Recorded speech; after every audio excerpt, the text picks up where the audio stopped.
Group نہیں نظر آتا. کسی کے زمینوں پہ قبضے کسی کی ضرورت نہیں ہے کرنے کی, کیونکہ عدالتیں انصاف کرتی ہیں. وہاں آپ کو اگر کوئی طاقتور اگر سمجھتا ہے کہ وہ قانون توڑے گا اور وہ بچ جائے گا, برطانیہ کا پرائم منسٹر بھاری اکثریت سے جیتنے والا بورس جانسن ایک قانون چھوٹا سا توڑتا ہے. یہ خبر بھی نہیں بنی تھی پاکستان میں کہ وہ ایک لوگ آفس کے لوگ جمع ہو جاتے ہیں جب وہ کرونا کے دور میں سوشل ڈسٹینسنگ تھی, اس چیز کے اوپر وہ ریزائن کر دیتا ہے کیونکہ اس نے قانون توڑا ہے جو لوگوں کے لیے بنایا ہوا تھا. وہاں انصاف کا نظام ایسا ہے کہ ہر جو کمزور سے کمزور آدمی بھی ہے اسے پتہ ہے کہ مجھے تحفظ ملے گا, کیونکہ جو ان کی عدالتیں ہیں, جو ان کا انصاف کا نظام ہے, وہ ان کے حقوق کی حفاظت کرتا ہے. ہمارا, میں نے آپ کو اپنی مثالوں میں دی, میں آپ کو ایک اور مثال دیتا ہوں. میرے اوپر یہ جیو نے یہ جو گھڑی کی ساری کہانی اور پیچھے اس کے سارے نون لیگ اور ڈرٹی ہیری بھی تھا, انہوں نے کہانی بنائی میرے اوپر کہ جی میں نے وہ گھڑی کا جو کیا. اب اگر مجھے پاکستان کی, میں کیس تو یہاں بھی کروں گا, لیکن پاکستان کی عدالتوں میں مجھے افسوس سے کہنا پڑتا ہے کہ مجھے یہاں انصاف نہیں ملے گا. اس لیے میں امریکہ جا رہا ہوں, اس کے اوپر کیس کر رہا ہوں, میں برطانیہ اس کے اوپر کیس کر رہا ہوں, یہ جیو اور شکیل الرحمان اس کے یہ جو گروپ ہے, اور میں دبئی میں کیس کر رہا ہوں. اور میں آج آپ کو کہتا ہوں کہ میں کیوں وہاں کر رہا ہوں, کیونکہ مجھے پتہ ہے مجھے انصاف ملے گا وہاں. مجھے پتہ ہے کہ اس نے جو میرے اوپر میری عزت کی توہین کی ہے, مجھے پتہ ہے کہ وہاں ان کی عدالتوں میں, کیونکہ میرا کیس لڑا ہوا ہوں وہاں, بہت بڑا کیس ہوا تھا میرا اور این گوتم کا برطانیہ کی عدالت میں. وہ مین ہیڈ لائنز کیس تھا, 3 ہفتے وہ کیس چلا تھا. مجھے پتہ ہے وہاں عدالتیں کیسے چلتی ہیں, وہ بھی یہی تھا, ہرجانہ کا کیس تھا. تو مجھے تو پتہ ہے وہ کیسے چلتا ہے, اور مجھے پتہ ہے کہ جو اب انہوں نے جو کیا ہے, اس کے اوپر جو ہرجانہ ہوگا, اس کے اوپر جو ڈیمیجز ہوں گے, میں اس لیے چاہتا ہوں کہ پاکستانی قوم دیکھے گی کیا ہوگا. اور میں اس لیے چاہتا ہوں کہ ہمیں بھی یہاں دیکھنا چاہیے, ہماری عدالتوں کو بھی, کہ ہم کیوں یہ نہیں کر سکتے, کیوں نہیں لوگوں کی عزت کی حفاظت کر سکتے, کیوں ایک ملک کے ایکس پرائم منسٹر کے اوپر اس طرح گن اچھالا جائے, کسی کے اوپر بھی, کسی انسان پہ بھی. لیکن یہاں تو کوئی بھی پوچھنے والا نہیں ہے. اور یہ ہے, اس کو میں کہتا ہوں کیوں وہ خوشحال ہے ملک, کیونکہ آپ اور تو چھوڑے نا دنیا میں سرمایہ کار, جو آپ کے جو پاکستان کی بزنس آج مغرب میں ہیں, جو یورپ میں ہیں, جو امریکہ میں ہیں, جو دبئی میں ہیں, آپ ان سے پوچھے نا پاکستان آگے کیوں نہیں سرمایہ کاری کرتے. ہمارا 1 کروڑ ہے پاکستانی باہر بیٹھا ہوا. اگر 5 لاکھ پاکستانی باہر بیٹھے ہوئے فیصلہ کر لیں کہ ہم نے پاکستان میں آگے سرمایہ کاری کرنی ہے, آپ یہ یقین سے میں آپ کو کہتا ہوں کہ یہاں اتنا ڈالر آ سکتا ہے پاکستان میں کہ ہمیں کسی کے سامنے ہاتھ پھیلانے کی ضرورت نہیں. ہمارے اپنے اوورسیز پاکستانی اگر یہاں پاکستان میں سرمایہ کاری کرنی شروع کر دیں, ہمیں کوئی مسئلہ نہ ہو کہ ہم بھاگے پھر رہے ہیں, کبھی یہاں پیسے مانگ رہے ہیں یا ہمارے روپیہ گر رہا ہے.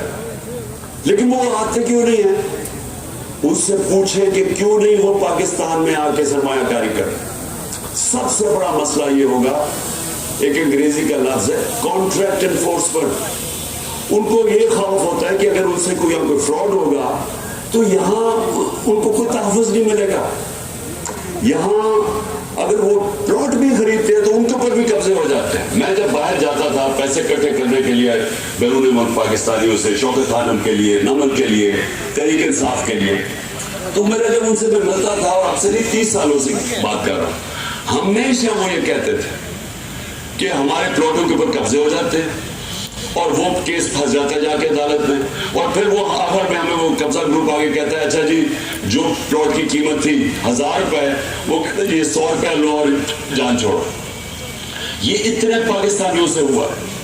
تو جب پلاٹ ہی نہیں وہ خرید سکتے اس ملک میں اور ان کو خوف ہے, تو اس کے اوپر بھی جب انشاءاللہ جب تک حقیقی طور پہ اپنے ملک کو آزاد نہ کریں. اب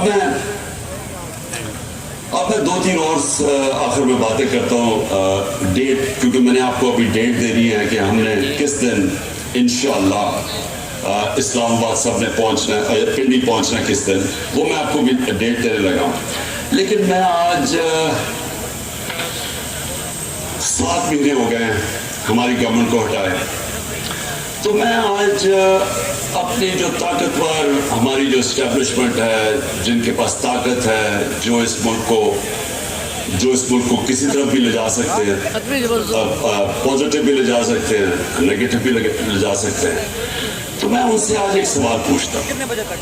میرا یہ سوال ہے, اور کیونکہ مجھے اس کا کوئی جواب آیا نہیں ابھی تک, کہ یہ لوگ جو 2 خاندان تھے, جنرل مشرف نے ان کو ہٹایا جب 99 میں, تو 2 دفعہ یہ کرپشن میں 90 کی دہائی میں نکل چکے تھے, اور کیسز کرپشن کے انہوں نے ایک دوسرے کے اوپر بنائے تھے.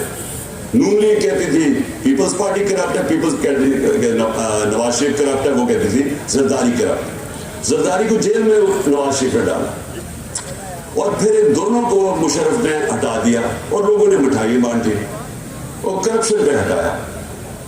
اس کے بعد انہیں کو جنرل مشرف نے NRO دے دیا, اور اس کے بعد انہوں نے 10 سال جو ملک سے کیا ہے 4 گنا زیادہ قرضہ بڑھا دیا.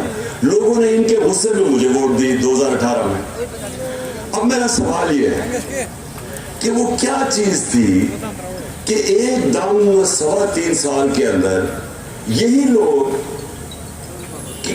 پتہ نہیں کس میں نہا کے آئے کہ یہ ایک دم ٹھیک ہو گیا اسٹیبلشمنٹ کے لیے, اور اس کے بعد یہ ہمارے اوپر پھر مسلط ہو گئے. چلے مانتے ہیں کہ اسٹیبلشمنٹ نے کوئی اس کے اوپر سازش نہیں کی, لیکن لوگ تو سچے تھے نا, جانتے تو تھے ان کا ماضی. کیا ان کا ماضی نہیں پتا تھا؟ فائلیں تو ساری پڑی ہوئی ایجنسیز کے پاس ان کی چوری کی, سب کچھ. تو کیونکہ میں 3.5 سال پرائم منسٹر تھا, مجھے پتا ہے کہ ساری ڈیٹیلز ہماری ایجنسیز کے پاس پڑی ہوتی ہے کہ ان کی چوری انہوں نے کتنی کی, تو وہ تو سب پتا تھا. تو وہ کیا چیز ہوئی کہ ان کو پھر ہمارے اوپر مسلط کر دیا؟ بیرونی سازش کامیاب ہو ہی نہیں سکتی جب تک اندر ان کی مدد نہ ہو. تو میرا سوال یہ ہے کہ اب 7 مہینے کے بعد کوئی ایک بھی مجھے چیز بتائے کہ انہوں نے ملک کے اندر بہتری کی ہو. مجھے ایک چیز بتا دیں. اکنامک سروے پاکستان کی ان کے دور میں پبلش ہوئی, اسی اکنامک ہمارے دور میں نہیں ہوئی. وہ ہر سال جو بتاتی ہے کہ پاکستان کی معیشت کے کیا حالات ہیں, وہ ان کے دور میں پبلش ہوتی ہے. وہ کہتی ہے کہ 17 سال کے بعد پاکستان, ہماری تحریک انصاف کے جو آخری 2 سال تھے, 17 سال کے بعد بہترین ہماری معاشت کی اضافہ ہوا. اس میں 5.7% اور 6%. یہ 17 سال کے بعد کورونا کے باوجود یہ ہماری معاشت اوپر آ رہی تھی. اسی اکنامک سروے میں لکھا ہوتا ہے کہ 50 سال کے بعد ہماری جو انڈسٹریل گروتھ ہے, جس میں اصل میں نوکریاں ہوتی ہیں, نوکریاں ملتی ہیں, جس میں دولت میں اضافہ ہوتا ہے, وہ ہوتی ہے جب انڈسٹری آپ کی بڑھتی ہے. تو 26 سے 27% ہماری لارج سکیل مینوفیکچرنگ بڑھی. فیصل آباد کے اندر مزدور نہیں مل رہے تھے ٹیکسٹائل فیکٹریوں کے. مجھے ٹیکسٹائل والوں نے کہا کہ جناب ہمیں باہر سے منگوانے پڑ رہے ہیں, یا مزدوروں کی شارٹیج ہو گئی ہے. تاریخ میں سب سے زیادہ ٹیکسٹائل انڈسٹری کی گروتھ ہوئی, تاریخ میں سب سے زیادہ ایکسپورٹس بڑھی, تاریخ میں سب سے زیادہ باہر بیرون ملک پاکستانیوں نے ہمارے اوپر اعتماد کرتے ہوئے سب سے زیادہ ریمیٹنسز پیسہ بھیجا. تاریخ میں سب سے زیادہ پاکستان کی آمدنی ٹیکس کلیکشن بڑھی. اور تاریخ میں 4 فصلیں جو پاکستان کی تھی, کیونکہ ہم نے کسانوں کی مدد کی, کیونکہ ہم نے ان کو سبسیڈائز کر کے چیزیں دی, انہوں نے اپنی 4.5% ہماری گروتھ ریٹ تھی, یعنی ہماری اضافہ ہوا زراعت میں, جو 17 سال کے بعد تھا. تو جب ملک آگے بڑھا تھا اور جب ہر چیز پازیٹیو ہو گئی, کورونا کے مشکل وقت سے ہم نے ملک کو نکال لیا, دنیا نے مانا کہ یہ پاکستان کی جو پرفارمنس ہے کورونا میں, دنیا نے, ورلڈ اکنامک فورم,